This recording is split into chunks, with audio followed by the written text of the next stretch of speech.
Okay, welcome Amy. Can everybody hear me? Give me a thumbs up.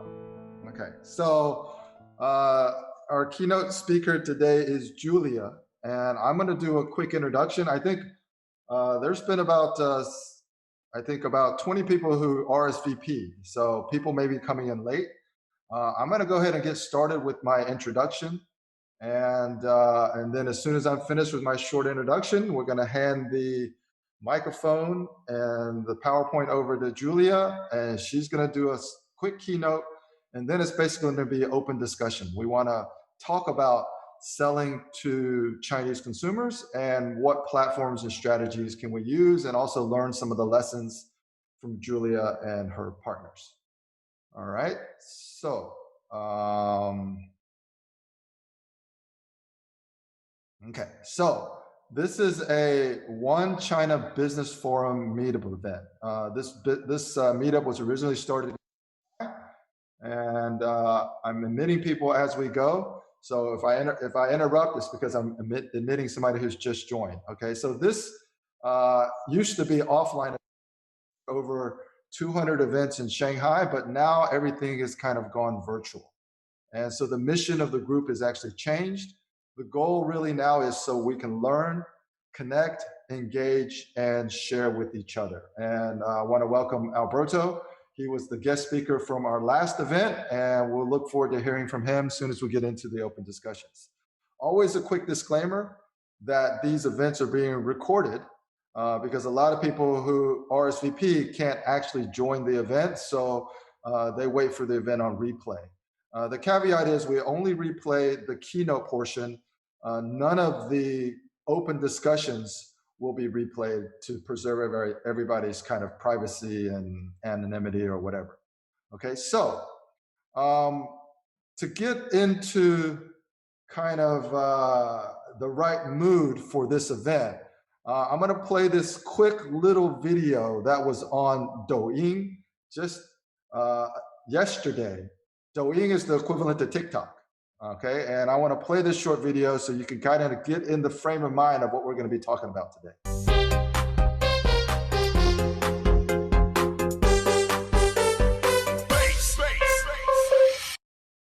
抖音 Okay, so that was basically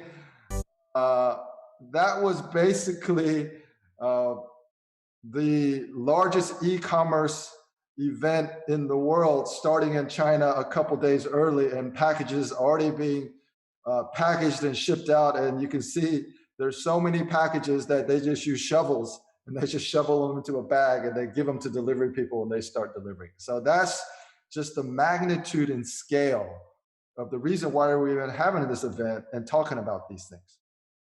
Okay, now when we talk about quote unquote cross-border e-commerce, what we're really talking about is selling to Chinese consumers. And Chinese consumers are now the largest single market of consumers in the world. So if you have a brand and you're looking for additional opportunities to sell your brand and to sell your products, you should really consider going to China. Even with all its challenges, there is a huge market opportunity, and Julia is going to help us understand how we navigate those challenges today. Okay, so today's agenda is, that was my quick 5-minute introduction of the platform. I'm going to do a quick 10-minute introduction about some things you need to know about the Chinese consumer mindset. And then we're going to turn it over to Julia, who's going to be talking about selling to Chinese consumers. And then we'll just open it up for Q&A. All right, so one of the things that we always want to do is we don't want to make these kind of like webinars or lectures, which is why we save 45 minutes at the end for open discussion. But in the meantime, if you have any questions or about selling to Chinese consumers, or if you're already selling to Chinese consumers and you're encountering very specific challenges, what I want to do is I want to ask you just to type those questions or type those challenges into the chat, because once Julia finishes with her keynote, I will take those challenges and we'll moderate, and we'll have Julia answer, and then we'll see if other people who have experience in China to share their point of view about what's going on. So any time during my presentation or Julia's presentation, if you think of any questions or challenges, just post them into the chat and we'll get to them at the end, okay? So today, it's really about understanding what is this market opportunity in China, the Chinese consumer market. And what I want to be talking about is what I think are some general things about the Chinese consumer mindset that may actually be different than what you're accustomed to. And if you understand these, it may help you better understand how to position your brand to be successful in China, okay? The first thing that I think everybody should understand is China is not homogeneous. So a lot of foreigners who start thinking about China as 1.4 billion people, well, 4 billion people, but it's not a homogeneous market, okay? So it's actually a lot of individual markets that actually may be quite different from each other. There are 23 different provinces in China. Each province has its own language, has its own food culture. All right, there are 4 municipalities, there's special administrative regions, and there's 5 autonomous regions. So China is not homogeneous. So if you're not familiar with China and you're thinking about this market opportunity, one of the things that you really have to understand is it's not one single homogeneous market. All right. So what do I think are the kind of the things that are important for understanding the Chinese consumer mindset? One is Chinese people have what I would refer to as a herd mentality. Okay. There's a lot of reasons culturally why this is, but if you just understand that they have a herd mentality, you'll understand that selling your brand to Chinese consumers depends a lot on what is now called key opinion leaders or KOLs. I think in America we call them influencers, but in Asia or in China we call them key opinion leaders. Now, because so many things are done by live streaming and by things that are just you consume on your mobile devices, now it's not only key opinion leaders like the David Beckhams who go to China and promote something, but it's also the key opinion consumers. And these are just people who are really good at selling things online through live streams. And to partner with a good KOC is also a way to reach Chinese consumers. Another consumer mindset is, and this comes and goes, but right now, because of what's happening geopolitically, especially between America and China, there's a lot more nationalism.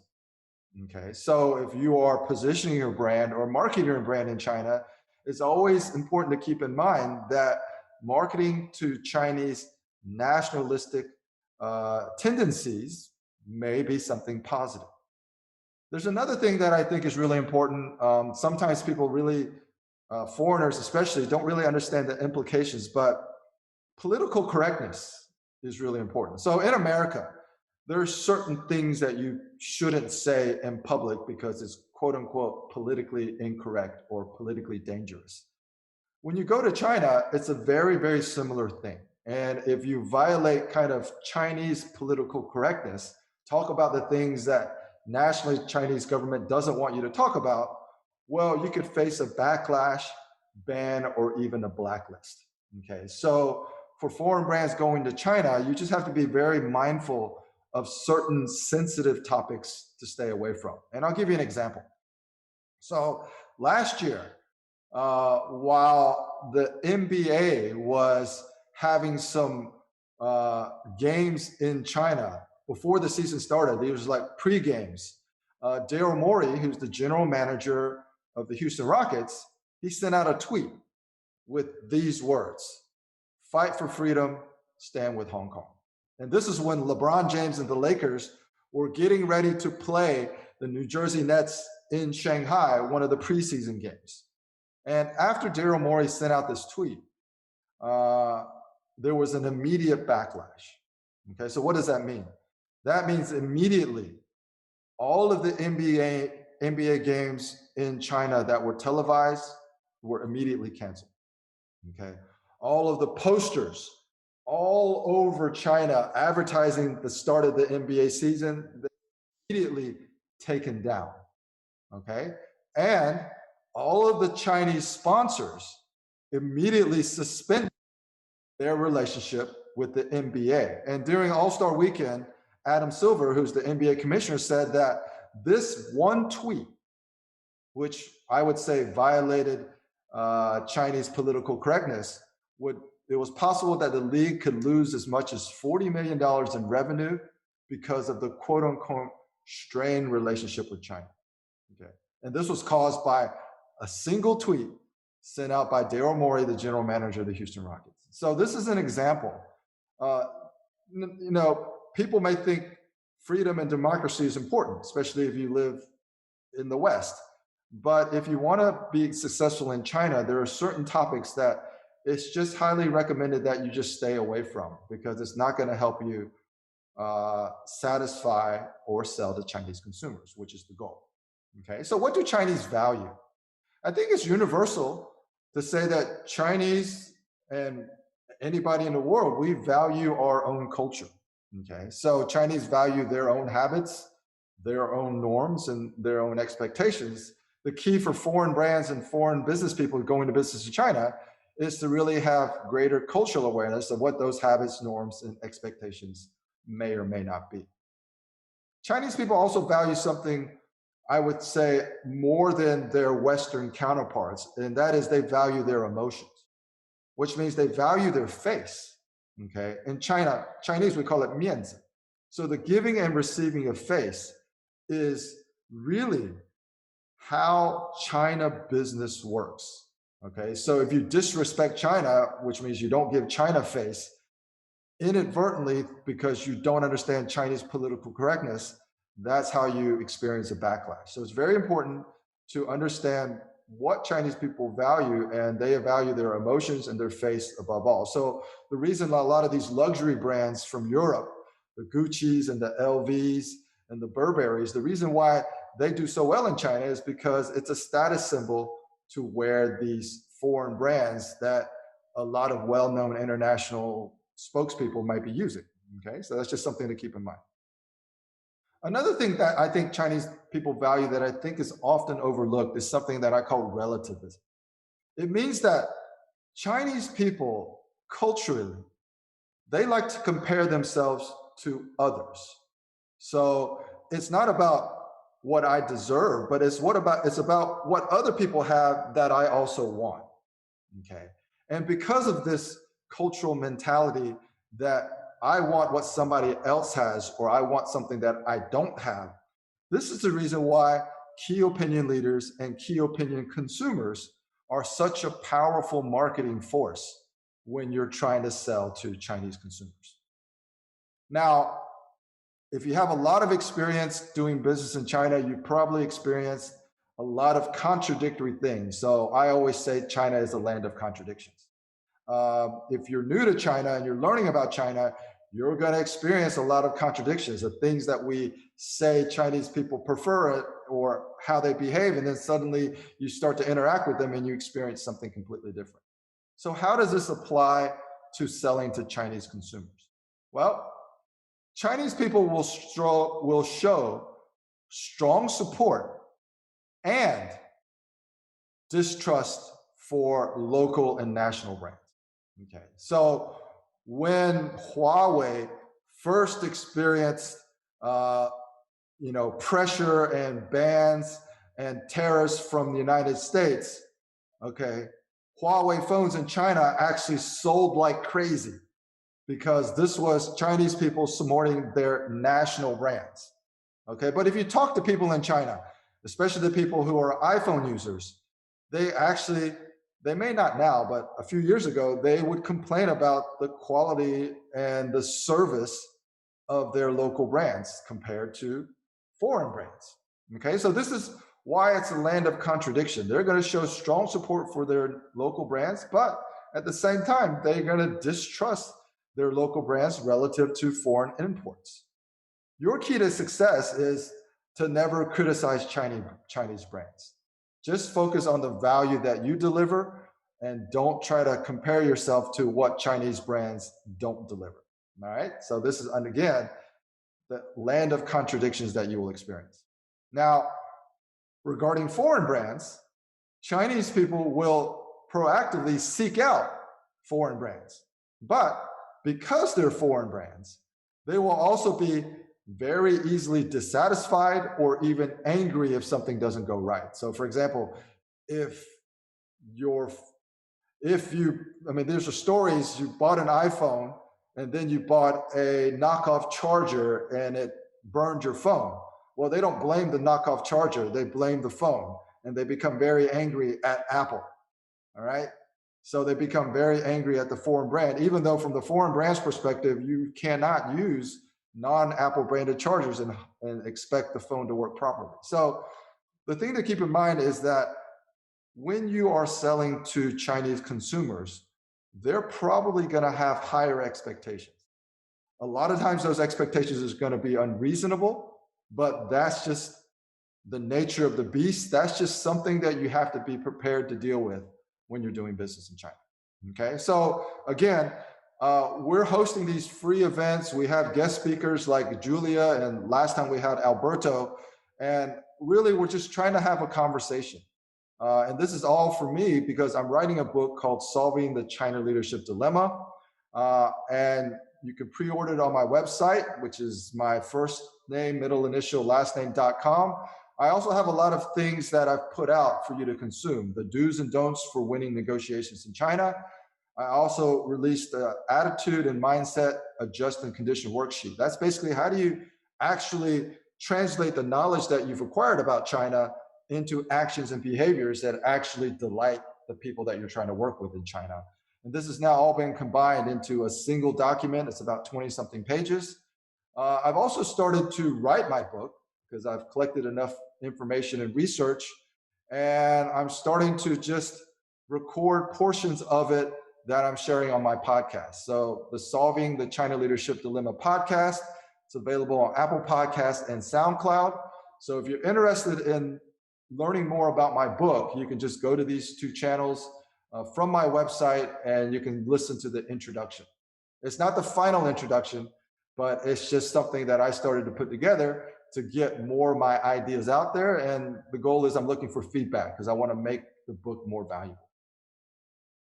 In December, we have another keynote speaker who's going to be talking about China's new normal. So Pascal published a book called China's New Normal. He is the expert on technology and why the technology center of gravity is shifted from Silicon Valley in the US to Shenzhen, China.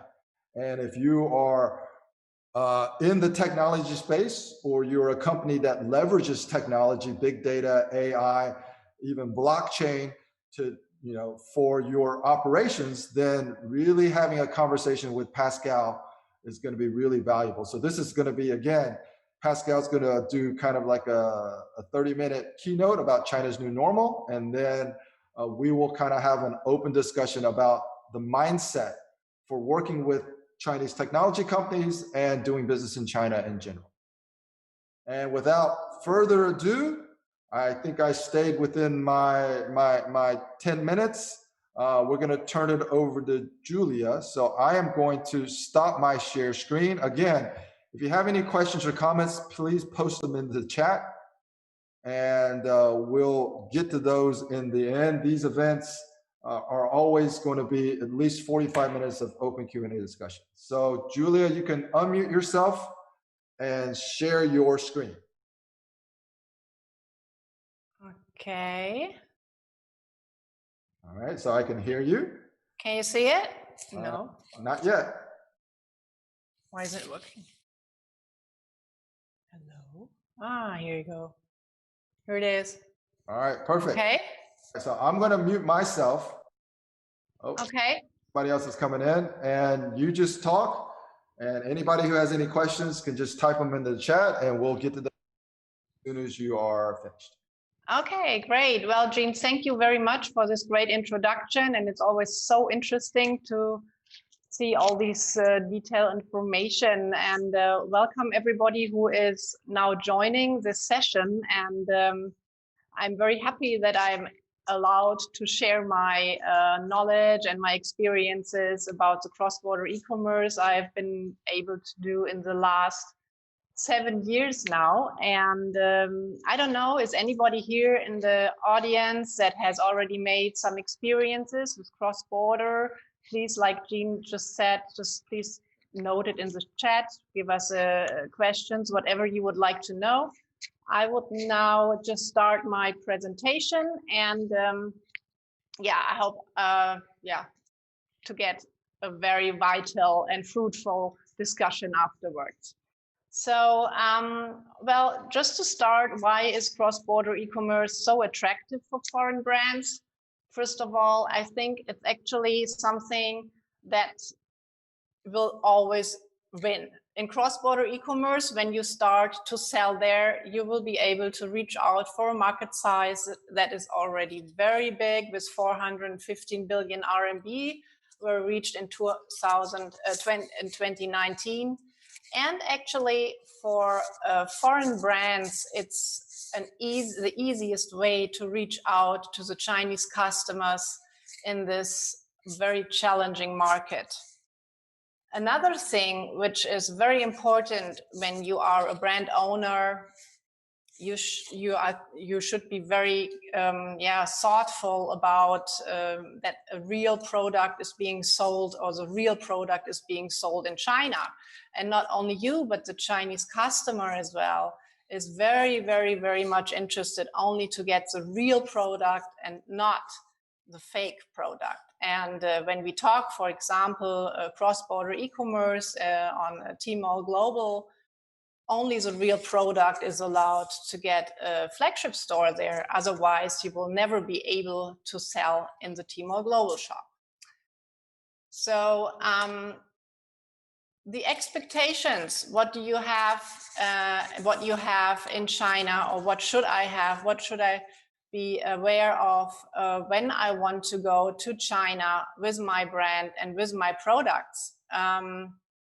Well, of course, the expectations are always very big when you go to China, because it's a big country and everybody thinks, oh, I go to China, I have like an audience, or I have like a 1.4 billion customers, they can buy my product, and I just go there and they buy, and that's about it. Well, unfortunately, it's not that easy.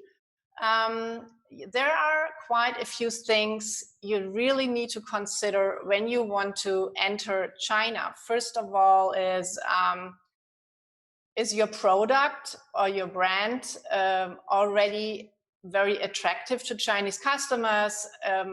Do you have a nice brand story? How is your packaging? Do I have enough touch points in China to target the consumers? Is my brand really visible in this huge market? All these points are very much influencing if a brand is successful in China or not. So please don't think just I'm going there and then I'm successful. This is very much not going to happen. Another thing is, which is something like that is more coming to the understanding of the business, is that the German companies, or we are here in Germany, or other countries maybe as well in the West, we have a completely different understanding of a business behavior.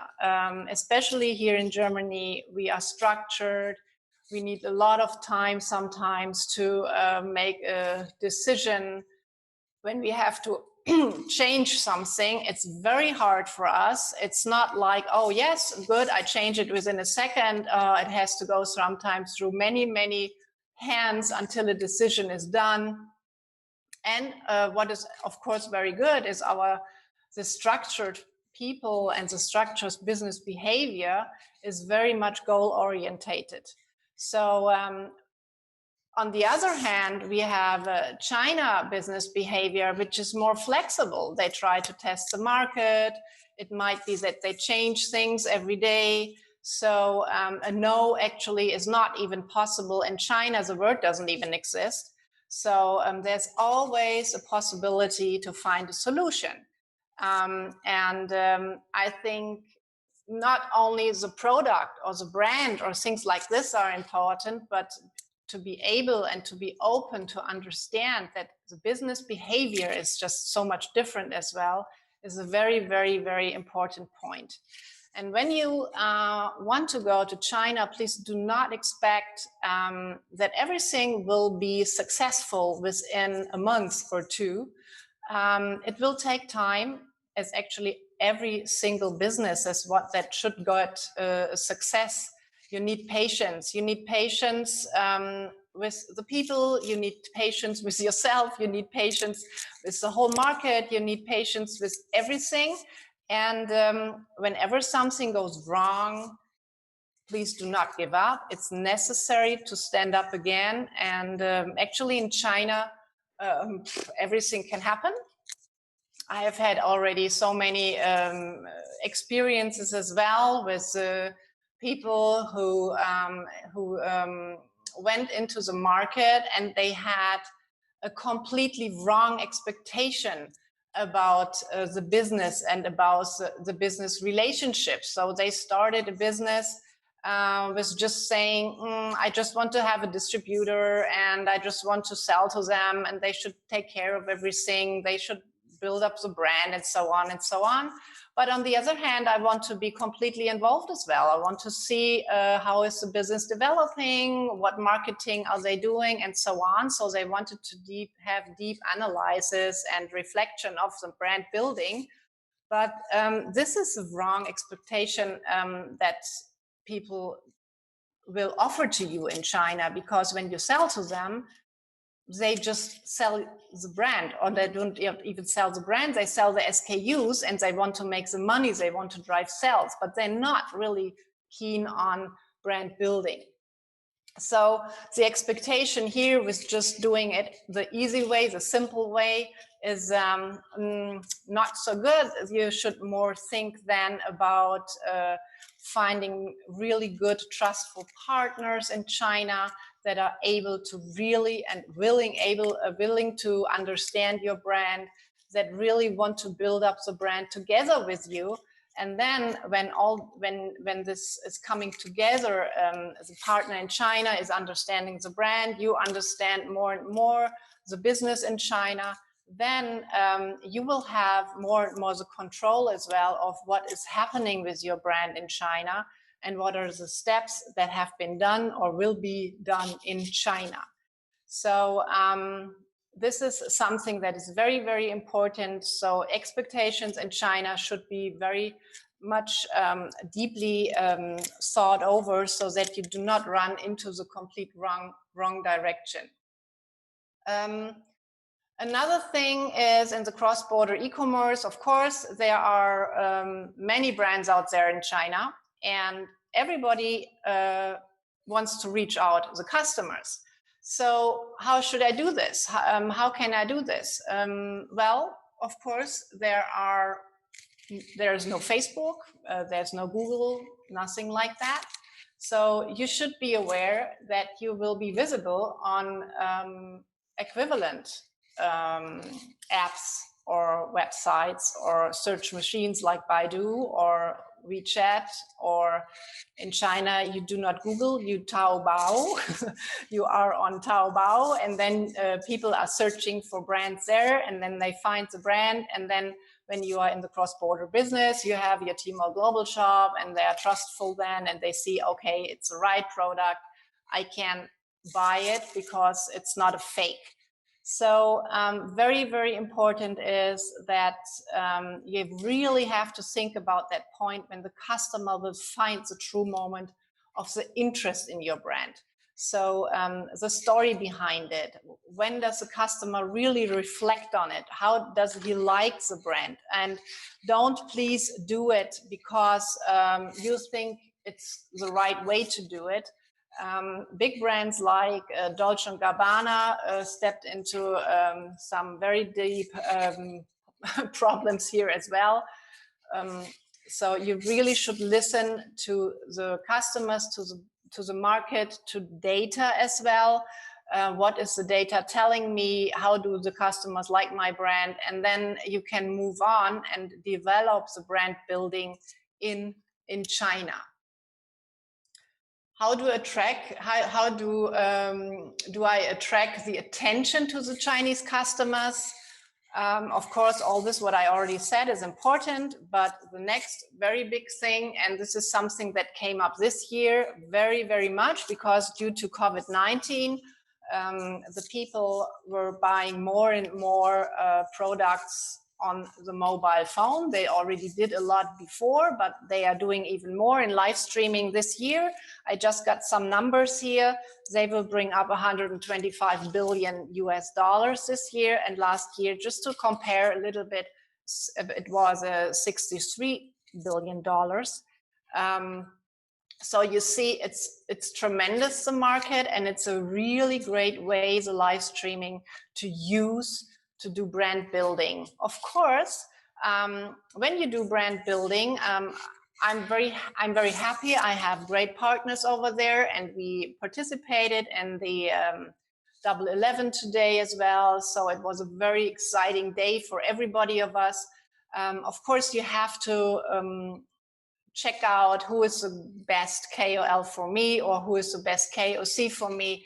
This all can be chosen by perfect partners in China. They can help, they can look for the great partners that you have the perfect fit, because of course there are a lot of possibilities to get a KOL or a KOC. It's a matter of money as well. Some KOLs cost a lot of money, and then you really have to think, is it already the perfect KOL for me, or do I start with a smaller one to in order to build up my customer community, and then step by step build up the brand, and then after a while go to the bigger ones like Austin and Via, who really are very good, and they sell tremendous pieces of products.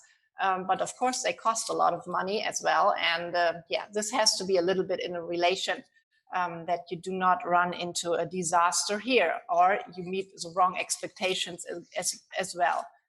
Do not please think that when you have a KOL campaign that you will be the king after that, because sometimes KOL campaigns can go completely in the wrong direction as well. And they cost a lot of money, and maybe the audience was not already built up correct or enough for you. So another thing is, customers in China, they buy products different than we in Germany. They go on a customer journey, as we say.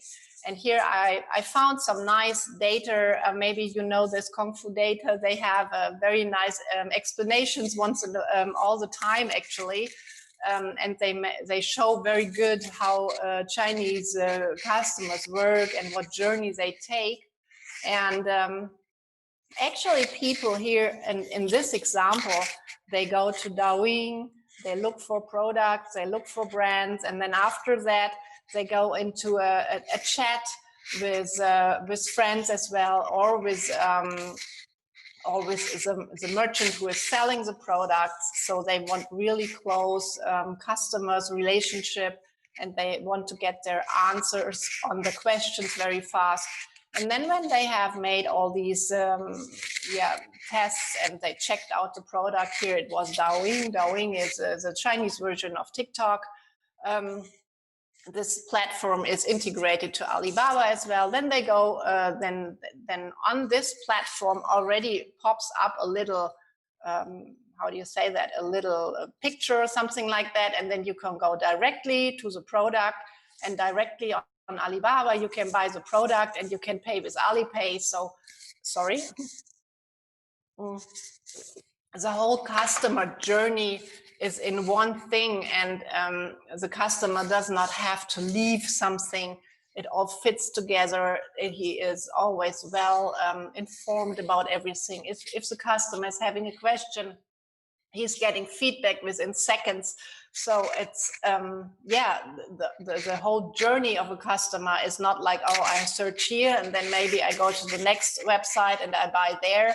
And how do I pay? Oh, I need my credit card, or I need an invoice, or however I want to do this.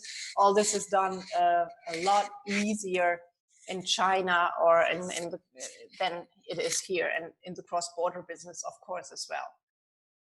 Regarding platforms for the cross-border business, there are several platforms.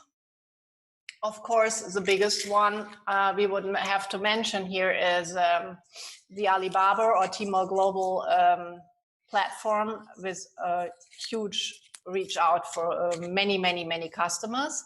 But it's not the only one in China. There are quite a few others like JD Worldwide. Upcoming more and more is Pinduoduo. Pinduoduo is a platform where you have a lot of group buying, where customers can have more vouchers or better prices when a group is buying products. So a little bit more price driven. And but we have others like WeChat as well, which is an app, WeChat app. I don't know if you know about it, but WeChat app is like, for me, it's the most convenient app in the world. You can do everything with WeChat. You can search for products. You can buy your meal. You can pay your meal. You can order. You can book a trip or whatever you want to do, or you can just chat with friends. So many possibilities in the cross-border business are here for you if you want to go to the cross-border business in China.